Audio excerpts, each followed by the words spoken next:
This video is brought to you by Etrive, an institution that provides ICT-enabled programs and services for persons with disabilities.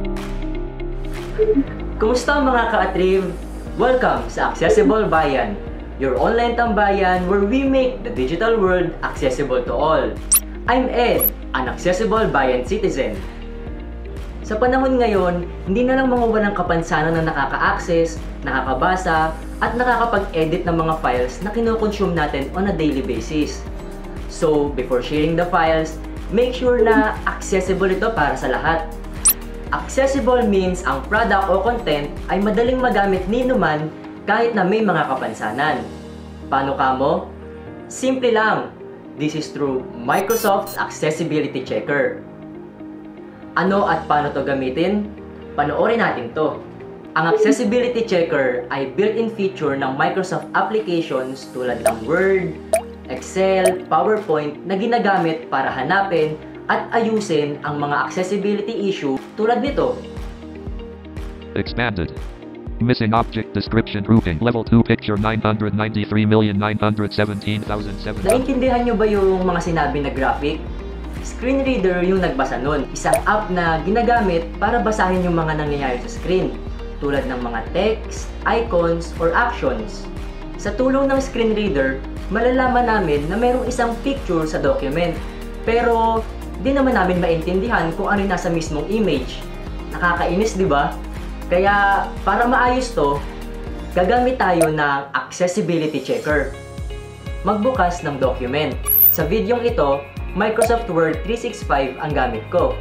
Pumunta sa Review tab at iselect ang Accessibility Split button. Toolbar, Tab Control, Home tab selected Alt period H1 of 7. R, Review tab selected Alt period R5 of 7. Sa kanang bahagi ng screen, magbubukas ang Accessibility pane. Press Alt plus Shift plus A for Accessibility Help. Section Multi-line Editable Blank. Opening Accessibility pane.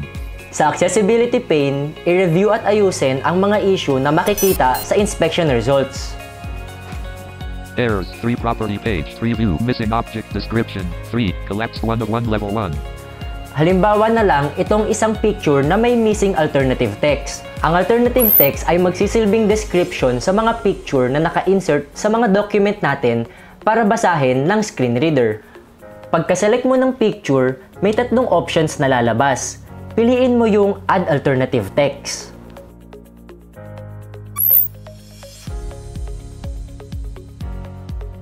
Lalabas naman ang edit field kung saan mo na isusulat yung description. I-type ang akmang description sa picture. Keep it short and direct. Man space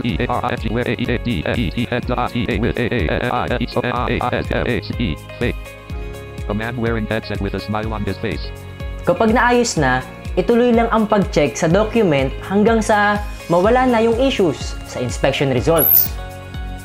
Ayan, accessible na ang document natin ayon sa Accessibility Checker. Tandaan lang na dahil automated ang Accessibility Checker natin, hindi lahat ng issues ay nakikita agad nito.